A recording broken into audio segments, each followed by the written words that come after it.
How's it going, everyone? Lazerk here with another video, and today we have a very special one with the unboxing of the ROG Strix GeForce RTX 3080. I was lucky enough to get my hands on one of those. I was really super lucky. I'll tell you about it later. And let's have a look, just the first look and an unboxing, and the review will come a bit later. I need to give it the proper spin, I need to install it, check it, do some benchmarks, but I'll definitely share the results of the tests with you. So if you want to know more about this specific GPU, just remember to subscribe to be notified when the video with the review is up.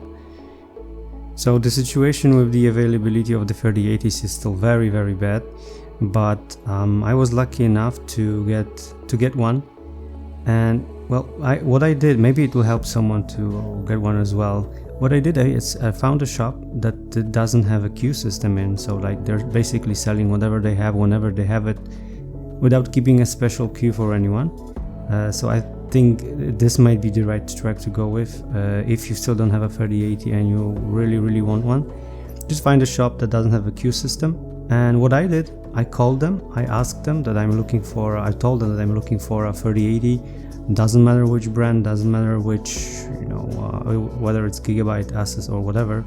And I asked them to call me if they have one and it's not reserved yet. And to my surprise, and it was a really lucky call, to my surprise, they called me 20 minutes later and told me that they have an Asus ROG Strix available, and they asked me if they should send it to me. I said, hell yeah, of course, one of the best cards available from the lineup, so yeah, sure I want one. Okay, so here's the card. There is some additional items in there as well. I have no idea what this is that you're currently looking at. If you know, please let me know in the comments. It's probably, I don't know, for disassembling the card or something. No idea, absolutely no idea. So if you know, just please let me know in the comments, because I'm curious what's this thing used for. There's also some tapes to manage your cables in your chassis, in your case. A pretty nice add-on from Asus. And the card is really heavy. When I first took it in my hands, I couldn't believe how heavy it is. It's super heavy, super long. And obviously there's some stickers in there, some manuals, some booklets, some things to get you started. If you don't know how to connect your card, you can see it here, like thank you note, speed setup, which basically tells you how to connect your GPU to your motherboard and so on. Nothing special, nothing out of the ordinary. And now the GPU itself. The box is very rigid, the box is very stiff, so the card is very secure when it comes to transport and handling. And the card is really heavy. I mean, I knew that it's going to be heavy, but I don't think I was fully aware of how heavy it will be. Alright, let's put it down and have a look at it. Here it is. GeForce RTX 3080 from Asus. The Strix lineup, so I guess it's the mainstream gaming lineup. And you can already see that there's a lot of metal elements in the card, a lot of radiators and the fans.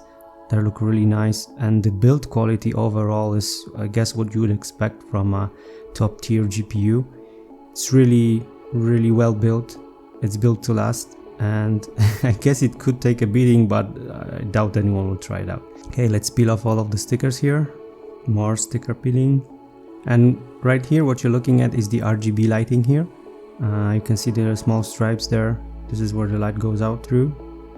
There's also a Pcie Port and just standard stuff, but the overall build quality is really good. There's a lot of metal elements in it. Asus didn't cheap out on anything. The fans, well, the fans, we'll have to test them out. How loud are they? How well the GPU is being cooled? But from some initial tests that I have seen on the internet, it's pretty good. It's pretty nice. And here are the capacitors that have caused some distress among users, among YouTubers, among reviewers. If you remember the RTX issue where the graphics card just booted you out from your game to your desktop, those are the capacitors that were supposed to be responsible for that issue. As you can see, the build quality, everything is just perfect. I don't know what this switch is for, P mode and Q mode. I guess I'll figure it out, and when I know, I'll just share it in the comments. But if you know, again, please let me know in the comments below. You can see the radiators here, you can see the fans here, Everything is top quality and really nice. Also, the PCIe port is secured by a special hood so it doesn't get damaged. And here you can see just how thick the card is. It's very big. I was worried that it might not fit into my case, or it might be too long, or it might be just too heavy for my motherboard, but it was not the case. And you can see the outputs here, HDMI, display port, standard stuff.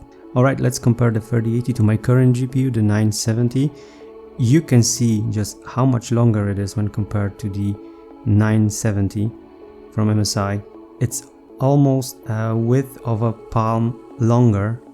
You can see it's like three fingers longer than the 970, and I think it's like twice as heavy than the 970. It's a really heavy card. I can't stress it enough. It's a really heavy card, but Asus managed to implement something that really puts a lot of that weight back from the motherboard itself onto your chassis. And you can compare just how much thicker the card itself is compared to the 970. So if you have a 970, this should give you a good overview of how much bigger, how much thicker the 3080 is. Let's put it side by side, compare it. And don't get me wrong, the 970 is a very good card that has lasted me and served me for years, but it almost feels like a toy when paired with the 3080. And remember, you need at least 750 watts to be able to fully utilize the power of the GPU. That's it for today. Just a quick unboxing and quick first look at the 3080. So the first impression is really good. The overall build quality is really top notch. A lot of metal elements, as few plastic elements as possible. And yeah, let's give it a go, and be sure to check back because I will definitely share my benchmarks, my performance tests of the 3080 itself. Thank you for watching, and I'll see you soon.